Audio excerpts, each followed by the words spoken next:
पथरिया गांव, जहां सुबह मुर्गे की बांग से नहीं, भूख की करवटों से होती थी, जहां किसान का पसीना भी कर्ज में भीगता था, वही एक टूटी सी झोपड़ी में रहते थे रामू काका और उनका बेटा छोटू। रामू काका के पास कुल मिलाकर था आधा बीघा जमीन, एक पुराना हल और वो बच्चा जो खुद भूखा रहकर भी पिता को रोटी खिलाता था। माँ की मौत तब हो गई थी जब छोटू सिर्फ 3 साल का था। उसी दिन से छोटू ने बचपन छोड़ दिया था। रामू काका ने कई बार छोटे मोटे काम किए, मजदूरी, खेतीहर काम, बैलगाड़ी चलाना, पर कुछ भी स्थायी नहीं था।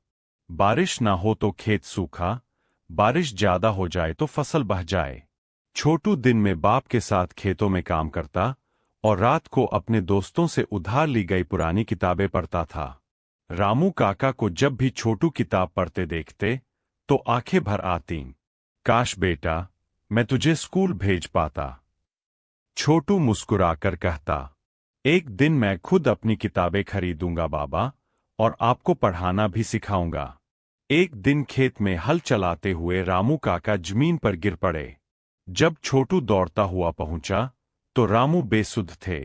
गांव के अस्पताल में डॉक्टर ने कहा, इनके शरीर में खून की भारी कमी है, इलाज लंबा चलेगा और महंगा भी होगा। घर लौटते वक्त छोटू की आंखों में आंसू थे, लेकिन दिल में एक आग थी। उस रात उसने बगैर किसी को बताए एक फैसला ले लिया। सुबह वह गांव के स्कूल में गया, फटे कपड़ों में, लेकिन सीधा खड़ा होकर बोला, मां साहब, मैं पढ़ना चाहता हूं। मैं झाड़ू लगाऊंगा, बर्तन मांजूंगा, लेकिन मुझे पढ़ने दीजिए। हेडमास्टर ने पहले हैरानी से देखा, फिर उसकी आंखों की चमक देखी और कहा, बेटा, स्कूल तेरा है, हम तुझे पढ़ाएंगे, तुझमें दम है। अब छोटू की दिनचर्या बदल गई। सुबह 5 बजे उठना, खेतों में काम, स्कूल जाना, स्कूल के बाद मंदिर के बाहर जूते पॉलिश करना, और रात को बीमार पिता की सेवा। वो खुद भूखा सो जाता, पर पिता की दवा कभी नहीं छूटती। गांव के लोग हंसते थे, अबे पढ़ लिख के क्या करेगा, हम सबने भी तो हल ही उठाया है। छोटू जवाब देता, अगर आप हल उठा सकते हैं तो मैं कलम भी चला सकता हूं। एक दिन आप सब मुझ पर गर्व करेंगे। छोटू ने 10वीं कक्षा में पूरे जिले में टॉप किया। फिर उसने 12वीं की पढ़ाई अपने गांव से दूर एक सरकारी स्कूल से की। वहां उसने ट्यूशन पढ़ाने का काम किया, अखबार बेचे, सब्जियां बेचीं, लेकिन पढ़ाई नहीं छोड़ी। फिर आया इंजीनियरिंग एंट्रेंस का दिन। लोग कहते थे, सरकारी कॉलेज, बहुत बड़ा सपना है छोटू। लेकिन छोटू ने साबित कर दिया, सपनों का कद नहीं होता, इरादों की ऊंचाई होती है।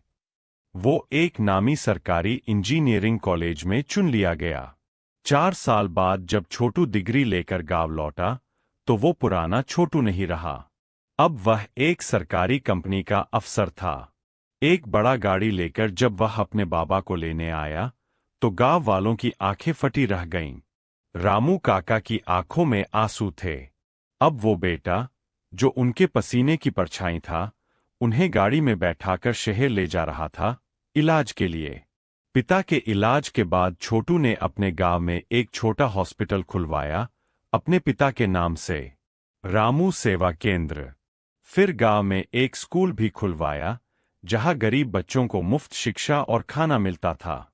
छोटू ने साबित किया, अगर इरादा पक्का हो तो गरीबी सिर्फ एक हालत है, कोई किस्मत नहीं। अगर हालात तुम्हें तोड़ते हैं तो उन्हें जवाब मेहनत से दो। अगर दुनिया तुम्हारे सपनों पर हंसती है तो उन्हें पूरा करके दिखाओ। और अगर कोई तुमसे पूछे, गरीब का बेटा क्या करेगा, तो मुस्कुराकर कहना, मिट्टी से सोना बनाएगा।